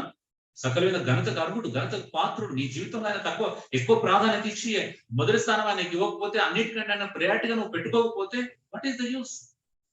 నీ లైఫ్ లో నువ్వు ఎంత సాధిస్తే ఏం లాభం? అప్పుడు దేవుని కనపరిచిన జీవితం ఒక జీవితం కాదంటాను నేను. ఆధ్యాత్మిక క్రైస్తవులు కాబట్టి మాట అన్యులతో నేను ఆ మాట చెప్పలేను. మీరు నమ్మారు, బ్యాప్టిజం తీసుకున్నారు, బోర్నాగిన అయిందని నమ్ముతున్నాను కాబట్టి మాట ధైర్యంగా చెప్తున్నా. సో దేవుని గుణాశయములను ప్రచురం చేయడానికి మనం డ్యూటీ అండి. నేను 6 పాయింట్ కూడా త్వరగా ముగించుకుందాం.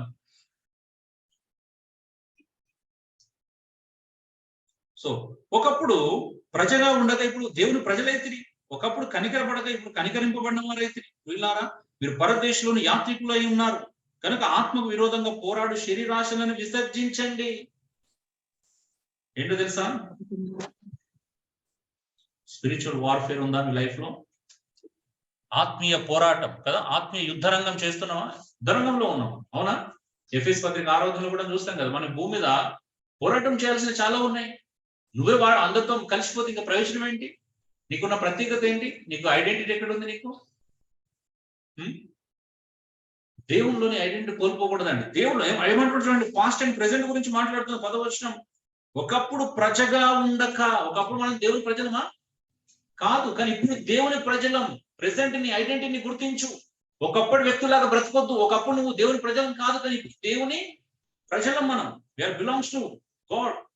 మనం దేవునికి చెందినటువంటి వ్యక్తులం. ఇంకేమంటున్నాడు?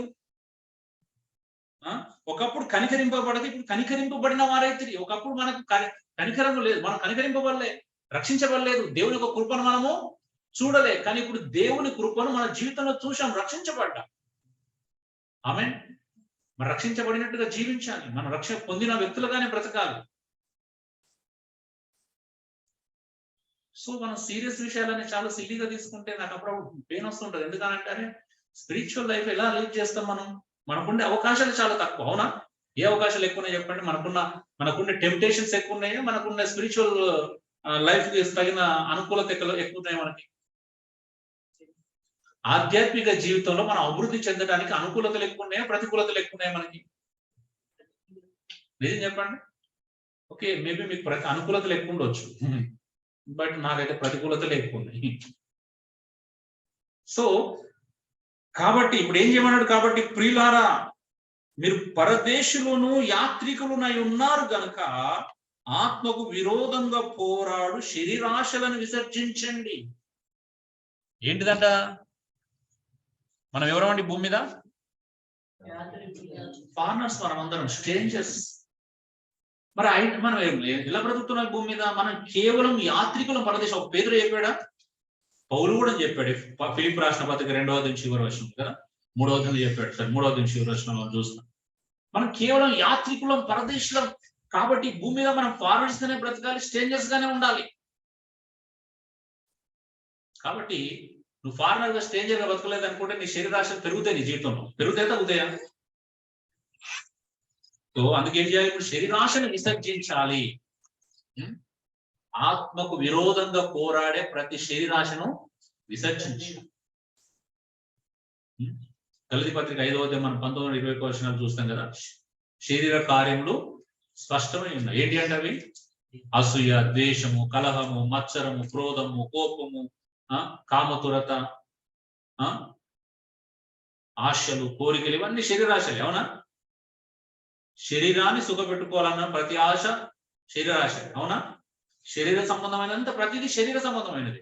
మరి ఆత్మ సంబంధమైన వ్యక్తులు ఏముంటదంట? ఆత్మఫలం ఏమనగా ఏంటిది? ప్రేమ, సంతోషం, సమాధానం, దీర్ఘశాంతం, దయాలుత్వం, మంచితనము, ఆశా నిగ్రహం, అవునా, విశ్వాసము. ఇవి మరి దేనిలో ఎదుగుతున్నామండి? మీకు ఏ ఆశలు పెరుగుతున్నాయి చెప్పండి? మీరే చెప్పాలి. మీకు తెలుసు మీ స్టాండర్డ్ ఏంటి, మీ స్టేటస్ ఏంటి, మీరు ఏ స్థాయిలో ఉన్నారు, మీరు స్పిరిచువల్ ఎదుగుతున్నారో లేదో కూడా మీకు తెలుసు. అంటే మీరు మేబీ జర్నీ ఆఫ్ చేసి ఉండాలా, లేకపోతే ఎక్కడన్నా వదిలేసి ఉండాలా, చాలే మనం తెలుసుకున్న కాడికి, మనం ఎదిగిన కాడికి చాలా అనుకుని తృప్తి అంటున్నాను ఉండాలి. But that's not right.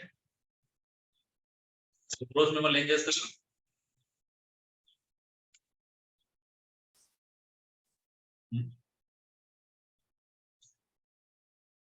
ఎదగకపోతే problem అంటే మీరు అక్కడే ఆగిపోతారు. లేదు అంటే అక్కడే ఎదుగుదల ఆగిపోయిందంటే అంతకంటే డేంజర్ ఇంకా మన జీవితంలో ఎదుగుతారు. క్రైస్తవ జీవితం అనేది ఉన్నతమైనది. దేవుడు మనం చెప్పినట్టు బ్రతకాలి. ఈ లేఖనాలు మనం విలువలు కదా, ప్రభువే కదా రాయించండి. ప్రభు చెప్తున్నాడే, మీ పేతురు సొంత మాటలా? పరిశుద్ధాత్మతో రాసిన మాటలేనా, లేకపోతే పేతురు తన సొంతంగా ఆలోచించి రాశాడు ఇవన్నీ?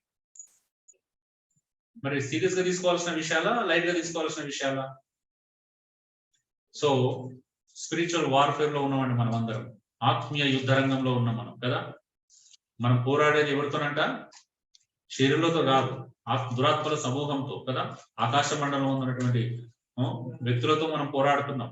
కాబట్టి మన జీవితంలో వదిలేడు దుష్టుడు. ఎప్పుడు కూడా మనం ఏదో రకంగా డిస్టర్బ్ చేయడానికి ట్రై చేస్తూనే ఉంటాడు. మనం అనుకుంటామంటే అది దుష్టుని పని కాదనుకుంటాం. అవునా కదా? మా తమ్ముడు, మా అన్న, మా చెల్లి, మా అక్క, బావ అనుకుంటాం లేదంటే. కానీ వాడి ప్రమేయం వెనకాల, దాని ఆలోచన వెనకాల ఒక దుష్టుని ఆలోచన ఉంటుందనే గ్రహింపు మనకు రావాలి. అవునా? ఒకటి గుర్తుపెట్టుకోండి, నిన్ను దేవునికి దూరం చేసే ఏ ఆలోచన ఎవరిది? దుష్టుని.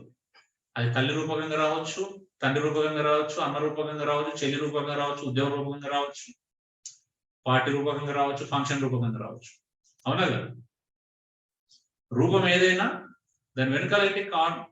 నువ్వు బలహీనుడు అయితేనే వెళ్తావు, బలహీనుడు కాకపోతే వెళ్ళలేవు. బలహీనుడు కాబట్టి నేను ఎక్కడ కొట్టడానికి ట్రై చేస్తాను. మన నిన్ను ఆధ్యాత్మిక జీవితానికి, దేవునికి, సంఘానికి దూరం చేసేది ఏదైనా మంచిది కాదు. అది నీకు అర్థం కావాలి. ఫస్ట్ అది అర్థం కాకపోతే మీరు అన్నిటి లైట్గా తీసుకుంటారు. So you have to understand. చివరి 12వ వచనం చెప్పి నేను ముగిస్తాను. ఎగ్జాక్ట్లీ ఓకే 6 minutes అయితే 1 hour. ఓకే, ఏమన్నాడు? విసర్జించి ఏం చేయాలంట? అన్య జనులు మిమ్మల్ని ఏ విషయంలో దుర్మార్గులను దూషిస్తారో ఆ విషయంలో ఏం చేయాలంట? మన మీద అపనింద వేయవారు దర్శన దినమున, మన మీద అపనింద వేయవారు సిగ్గుపడినట్లు అంట. దర్శన దినమున ఏం చేయాలా? మన పరలోకమందున తండ్రిని మహిమపరిచినట్లు వారి ఎదుట సత్ప్రవర్తన కలిగి జీవించాలి. ఎంతమంది స్పిరిచువల్ లైఫ్ జీవిస్తున్నారు చెప్పండి? స్పిరిచువల్ లైఫ్, ఆత్మీయ జీవితం ఉందా నీకు? ఏంటిది ఆత్మీయ జీవితం అంటే? ఆత్మీయ జీవితం అంటే ఏంటి? అన్య జనులు మనల్ని దూషించిన ఆ దూషణ నిజం కాదంటూ బ్రతకడం. ఆమేన్. అంటే ఈ రోజు ఒకవేళ మన మీద నింద అపనింద వేయవారు ఏం కావాలంటే రేపు సిగ్గుపడాలి దేవుని ఎదుట. రేపు తీర్పు దినం, విమర్శ దినం ఏం చేయాలి? సిగ్గుపడాలి. ప్రభువా, నీ బిడ్డని నేను అనవసరంగా దూషించాను, నీ బిడ్డని నేను అనవసరంగా నింద మోపాను, కానీ అలాంటి వాళ్ళు కాదు అని సిగ్గుపడాలంట. మన మీద వేలెత్తి చూపించేవాడు సిగ్గుపడే విధంగా బ్రతుకుమంటున్నాడు. ఎలాంటి ప్రవర్తన ఉండాలంట? సత్ప్రవర్తన. స్పిరిచువల్ లైఫ్ అంటే ఏంటిది? దేవునికి మహిమకరంగా జీవించడం. ఆమేన్. స్తోత్రం స్తోత్రం, మహిమ మహిమ చెప్పడం కాదు, మహిమకరంగా జీవించడం. ఎవరి మధ్యలో? అన్యజనుల మధ్యలో, జెంటైల్స్ మధ్యలో, అంటే దేవుణ్ణి ఎరగని ప్రజల మధ్యలో, దేవుణ్ణి ఇంకా నమ్మని ప్రజల మధ్యలో మన దేవుణ్ణి మహిమపరిచే విధంగా బ్రతకాలి. ఎవరు మహిమపరచాలి? ఎవరు మహిమపరచాలి? మనం కాదు, అన్యులు. దేవుని పొగడాల్సింది ఎవరు? అన్యులు పొగడాలి. ఎవరిని బట్టి? మనల్ని బట్టి పొగడాలి. ఆమేన్. కొడమి ప్రసంగంలో ఇది కూడా యేసుప్రభు దాని రిలేటెడ్ అద్భుతమైన వచనం ఉందా?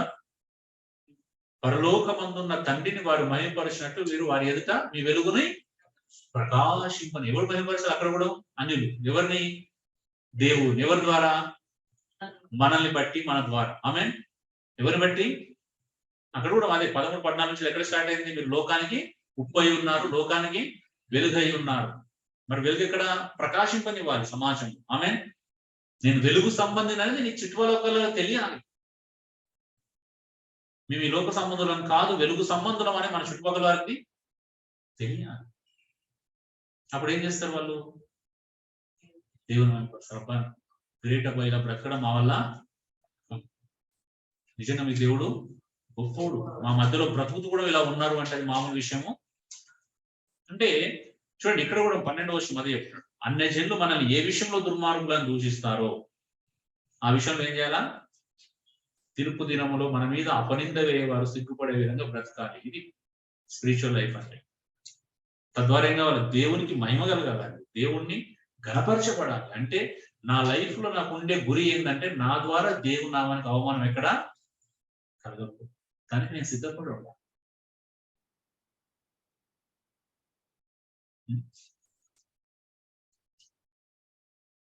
ఈరోజు ఎవరన్నా అంటే వీడు బ్రతుకు తెరువు కోసం సేవకు వచ్చిండు అని ఒక నా ఫ్రెండ్స్ అన్నారా?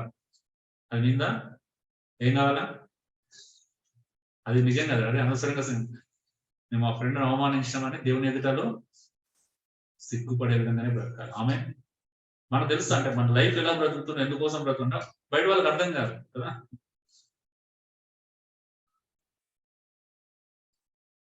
ఇవిడెవడ అంటాడు బయట వాళ్ళు డబ్బుల కోసం వీడు మతం మార్చుకున్నాడు. నా ఫ్రెండ్ ఒక రోజు అడిగాడు, ఎన్ని డబ్బులు ఇస్తున్నారు అని అంటే నేను అడిగాను, అరే నీకు 100 రూపాయలు ఇస్తాను, నేను ముఖం మీద గుద్దుతాను రా, తిడతాను, పడతావరా అని అడిగాను. నేనెందుకు పడతారా అన్నాడు. అంటే నీకంటే మేము అయితే తక్కువ కాదు కదా. తక్కువ మీన్స్ ఏంటంటే యాటిట్యూడ్ అంటే గౌరవంలో, సెల్ఫ్ రెస్పెక్ట్ లో నీకంటే తక్కువ కాదు కదా. మరి సెల్ఫ్ రెస్పెక్ట్ లేని నీకే అంత ఉంటే నాకు సెల్ఫ్ రెస్పెక్ట్ ఉన్న మాకెంత ఉండాలా? డబ్బులు ఇస్తే ఎవరైనా తిట్టబడదా? ఎవరైనా హేళన చేస్తే పడతామా? ప్రభు నమ్ముకుంటే కూడా మా బాబాయ్ వాళ్ళందరూ మాది కూడా పిలిచిరా అంటే వాడిని ఎందుకు పడతావు? నువ్వు పడతావారా? నువ్వు డబ్బులు ఇస్తే అని అడిగాను.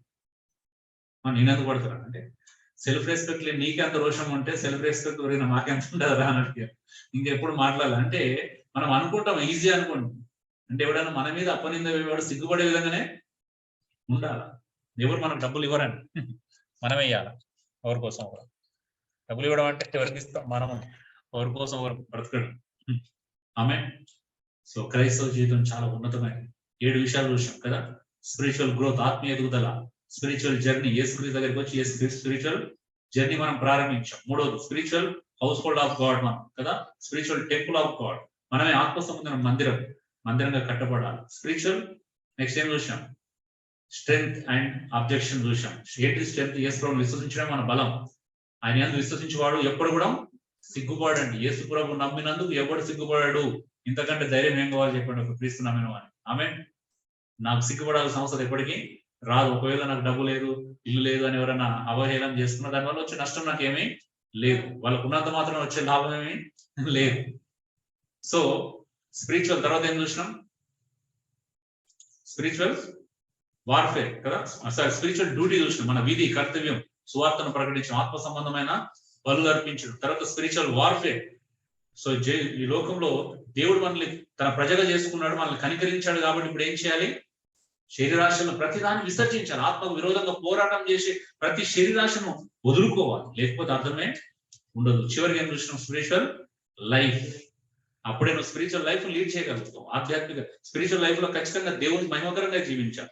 స్పిరిచువల్ లైఫ్ లో ఖచ్చితంగా అన్యజనుల మధ్యలో సత్ప్రవర్తన కలిగి బ్రతకాలి. స్పిరిచువల్ లైఫ్ లో ఖచ్చితంగా మన మీద అపనిందమయ్యే వారు సిగ్గుపడే విధంగా బ్రతకాలి. స్పిరిచువల్ లైఫ్ లో మనం బ్రతుకు ద్వారా మన చుట్టూ ఉన్న వారిని నోరు మూయించాలి. తర్వాత వచనాలు చూస్తాం. ఇలాగూ మూర్ఖులకు నోరు మూయించడం దేవుని చిత్తం అంటే మన బ్రతుకు ద్వారా అంటే మన మీద మన గురించి పాయింట్అవుట్ చేసే ప్రతి వాని నోరు ఎలా మూయించాలా?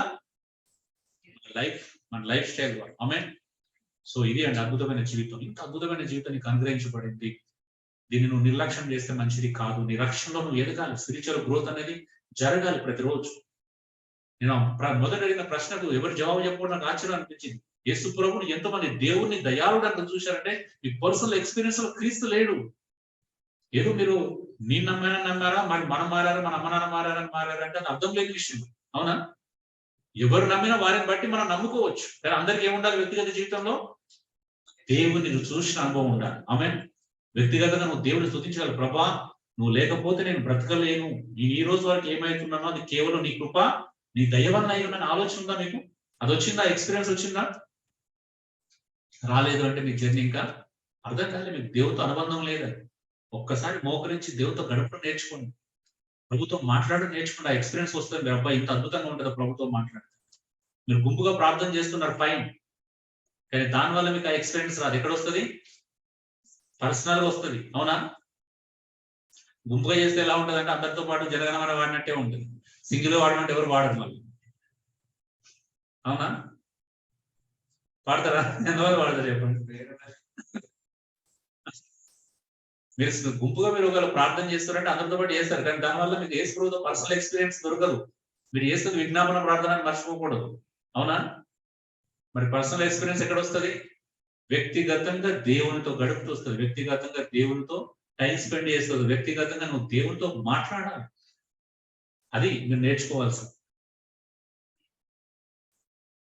మీరు బైబిల్ చదువుకున్న నాలాంటి ద్వారా దేవుడు మీతో మాట్లాడవచ్చు, బట్ మీరు మాట్లాడాలంటే మాట వ్యక్తిగతంగా దేవునితో గడపాలి. రుచి చూడాలి అంటే మీకు అది తెలియాలి. ఏ బ్రదర్స్ అండ్ సిస్టర్స్, సీరియస్ గా చెప్తున్నాను, ప్రార్థనలో గడపండి, దేవునితో పర్సనల్ గడపండి. అమ్మాయి నేను డ్యూటీగా మంచిగా గ్రూప్ లో మేము అందరి కోసం ప్రార్థన చేస్తున్నాం అని సాటిస్ఫై కాకండి. అది ఇతరుల కోసం చేసే ప్రార్థన. నేను అడిగేది ఏంటిది? మీరు దేవునితో పర్సనల్ గడిపే వ్యక్తిగత సమయం గురించి మాట్లాడు. ఆమేన్. ఆ personal life, personal prayer, personal మీకు దేవునితో ఇది లేదు అని అంటే మీరు ఎక్స్పీరియన్స్ కాలేదు దేవుడు. ఇప్పుడు నా భార్యతో అందరి ఫంక్షన్లలో అందరితో సరదాగా ఉండడానికి పర్సనల్గా ఉండడానికి తేడా ఉంటుందా? ఉండదు. రెండు ఒకటేనా? ఇంకేంది, నేను పెళ్లిలో నీతో మంచిగానే ఉన్నాను కదా, నా పక్కనే కూర్చొని పెట్టుకున్నా కదా, పక్కన ఫోటో దిగినాం కదా, స్టేజ్ మీద ఎక్కి అంటే ఈజ్ ఇట్ ఓకే? రైటేనా అది? బయటికి వెళ్ళినప్పుడల్లా నేను నా బండిని తీసుకెళ్తున్నాను, కార్లో పోయినప్పుడు నా పక్కన కూర్చొని పెట్టుకుంటున్నాను. ఎనఫ్ అది? Dear brothers and sisters, think deeply. లోతుగా ఆలోచించండి దేవుని గురించి, పర్సనల్ గా గడపండి. సో అందరూ అర్థం చేసుకున్నారని ఆశిస్తున్నాను. ప్రార్థన చేసుకున్నాను. Thank you.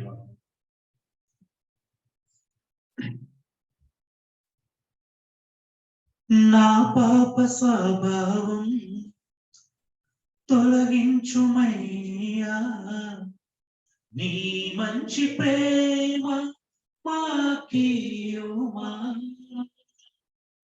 మా పాప స్వభావం తొలగించుమయ్యా నీ మంచి ప్రేమ మాకీయుమా నీవు కోరేటి ఆలయమై మేము ఉండాలి నీవు కోరేటి సంఘముగా మేము ఉండాలి హృదయాసీనుడా మా యేసయ్యా హృదయాసీనుడా మా యేసయ్యా నీ రూపం నాలో ప్రతిబింబమై నీ ప్రేమ నీ కరుణ మా హృదయలోన ప్రవహించండి రాజు నీవే కదా నీ దాసుడనేనే కదా రాజు నీవే కదా నీ దాసుడనేనే కదా ప్రభు నీ కోసం ప్రతి క్షణం జీవించని ప్రభు నీ కోసం ప్రతి క్షణం జీవించని నీ రూపము నాలో ముద్రించని నీ రూపము నాలో ముద్రించని నీ రూపం నాలో ప్రతిబింబమై వెలుగని నీ ప్రేమ నీ కరుణ మా హృదయలోన ప్రవహించని అవును బ్రహ్మ పరిశుద్ధ మహోన్నతులైన మా దేవ మా సృష్టికర్త అయినటువంటి దేవానికి స్తోత్రాలు నిజమే ప్రభు ఆనాడు ఆదాములు చేసిన పాపం కారణంగా కోల్పోయినటువంటి నీ స్వరూపాన్ని నీ స్వభావాన్ని తిరిగి మాకు ఇవ్వడానికి నీ కుమారుడైన క్రీస్తుని లోకాన్ని పంపించు మా స్థానంలో మా అపరాధంలో చేత పాపం చేత చచ్చిన వారమై ఉండినప్పుడు సైతం మీరు మాయుడులో చూపిన మీ మహాప్రేమ చేత క్రీస్తు కూడా బ్రతికించి రక్షణించి విమోచనించి మమ్మల్ని పాపం నుంచి లోకం నుంచి విమోచించి ఈ పరలోక రాజ్యం యొక్క స్వాస్థ్యాన్ని అనుభవించాలని మమ్మల్ని పరలోక రాజ్య నివాసులుగా చేసుకున్నందుకు నీకు స్తోత్రాలు అందుకే మమ్మల్ని లోకంలో యాత్రికులని పరదేశాలను పిలుస్తున్నాం ఎందుకంటే మా నిజమైన లోకం మా నిజమైనటువంటి స్వాస్థ్యము పరలోకంలో మీరు మా కొరకు ఏర్పాటు చేశారు సిద్ధపరచారు దానంతటి బట్టి నీకు వందనాలు చెల్లిస్తున్నాను నీ ప్రేమను బట్టి నీ కనికరాన్ని బట్టి నీకు మీరు మాకు ఇచ్చిన రక్షణను బట్టి మీరు మాకు ఇచ్చిన వాక్యాన్ని బట్టి మీరు మాకు పరిశుద్ధాత్మను ముద్రించి ఆత్మతో మమ్మల్ని నడిపించడానికి మీ ఆత్మను మాకు అనుగ్రహించిన విధానాన్ని బట్టి నీకు స్తోత్రం ప్రభు సంఘాన్ని ఏర్పాటు చేసి సంఘంలో నాయకులను ఇచ్చినందుకు నీకు స్తోత్రాలు సంఘంలో సహోదరులను మాకు ఇచ్చినందుకు నీకు మమ్మల్ని అందరినీ ఒక కుటుంబంగా కడుతున్నందుకు నీకు స్తోత్రాలు మమ్మల్ని అందరినీ ఆత్మ సంబంధమైన మందిరంగా ఏర్పాటు చేసుకున్నందుకు నీకు స్తోత్రాలు మమ్మల్ని పరిశుద్ధ జనముగా రాజులైన యాజక సమూహంగా నీ సొత్తైన ప్రజలుగా ఏర్పాటు చేసుకున్నందుకు నీకు స్తోత్రాలు చీకటి నుండి నీ వెలుగులోకి పిలుచుకున్నందుకు నీకు స్తోత్రాలు మేము ఆ వాక్యం ఆధ్యాత్మికంగా ఎదగడానికి వాక్యమనే పాలన వాక్యమనే ఆహారం మాకు ఇచ్చినందుకు నీకు స్తోత్రాలు ముఖ్యమైన అమూల్యమైనటువంటి సజీవమైన రాయకు ప్రభు దగ్గర మమ్మల్ని తీసుకొచ్చినందుకు నీకు స్తోత్రాలు నేను మహిమపరిచే గొప్ప కృపను మాకు ఇచ్చాడు ప్రభు దానంతటి బట్టి నీకు స్తోత్రాలు ఎందుకోసం మేము పిలువబడ్డం ఎందుకోసం ఏర్పరచబడ్డం ఎందుకోసం నీ చీకటి నుండి వెలుగులోకి రాబడ్డం దానికి తగినట్టుగా బ్రతకడానికి మాకు సహాయం ప్రతి ఒక్కరు రక్షణ ఎదగడానికి కృప చూపించి ప్రభు నువ్వు దయాళుడవని నువ్వు ఉత్తముడని అనుభవపూర్వకంగా రుచి తెలుసుకోవడానికి ప్రతి ఒక్కరికి ఇచ్చిన కృపను సజ్జనం చేసుకోవడానికి సహాయం దయచేయండి ఈ క్షణం మొదలుకొని ప్రభు అందరూ సీరియస్ గా నీకు వ్యక్తిగతంగా గడిపే ఆలోచన కలిగి ఉండడానికి సహాయం దానికి తగిన నిర్ణయం తీసుకోవడానికి సహాయం తెచ్చి ఆ నిర్ణయాన్ని కట్టుబడి సీరియస్ గా ప్రభు నేను వెంబడించడానికి సహాయం తెచ్చి మనం బ్రతికోవచ్చు విన్న వాక్యం అందరి హృదయాలు ఫలింపొచ్చింది ఆఫ్లైన్ లో ఆన్లైన్ లో ప్రతి ఒక్కరిని దీవించండి ఆశీర్వదించమని వేడుకుంటున్నాను ప్రభు వచ్చినటువంటి మా వదినని ప్రభు కూతురు దీవించండి వారు మరి వారి లోపల ఉన్న మనోవేదన ప్రభు దేనికోసం వచ్చారో అది మీరు తొలగించమేమని వేడుకుంటున్నారు. తన స్వస్థపరచండి. మీకు అసాధ్యమైనదంటూ ఏది లేదు ప్రభా. ఈ అందు విశ్వాసం ఉంచడానికి సహాయం చేయించు. విశ్వాసం జరిగే ఆ స్వస్థతని అనుభవించడానికి ప్రభు చూపించు. తనలో ఏడుబాటు చేసినటువంటి ఆ వ్యాధికి కారణమైన ప్రతి కణాన్ని యేసు నామములో తొలగించి వేస్తున్నాం. నీకు స్తోత్రాలు చెల్లిస్తున్నాం. మీరే నడిపించి మహిమ పొందమని మా ప్రార్థన వినడానికి స్తోత్రాలు చెల్లిస్తాం. ఈ 6 దినాలు ప్రభా లోకంలో గడుపుతూ, ఉద్యోగాలు చేస్తూ, వ్యాపారాలు చేస్తూ, చదువుకుంటున్న మా సంఘాన్ని అంతటి ప్రభా, నీ సంఘాన్ని నీ సొంత రక్తం చేత నువ్వు స్థాపించిన నీ సంఘాన్ని కాపాడమని, భద్రపరచమని ప్రభా. ఎవరైతే సిక్కై ఉన్నారో ప్రభా, అనారోగ్యంతో బాధపడుతున్న వారు స్వస్థపరచండి. ముఖ్యంగా సన్నిధి విషయంలో చేతులకు అప్పగిస్తుంది. తన శరీరంలో ఏర్పాటు చేసిన ప్రతి వ్యాధిని నేను స్వస్థపరుస్తున్నాను. త్వరగా క్యూర్ అవ్వడానికి సహాయం దయచేయమని వేడుకుంటున్నాను. ఇంకా ఎవరెవరు అస్వస్థతలు ఉన్నారో అందరూ స్వస్థపరచు. ఆధ్యాత్మిక ఎదగడానికి సహాయం దయచేసి వరకు ఉన్న ప్రభా, ఎవరైతే ఇంకా జాబ్ కోసం ట్రయల్స్ లో ఉన్నారో వాళ్ళని దీవించండి, నడిపించండి. మీ అందరి విశ్వాసం వారికి అనుగ్రహించవచ్చు. ప్రతిదీ విశ్వాసం ద్వారానే సాధ్యమవుతుందనే గ్రహింపు ప్రతి ఒక్కరికి మీరు అనుగ్రహించవచ్చు. యేసు దివ్య నామములో వేడుకుంటున్నాను. ఆమేన్.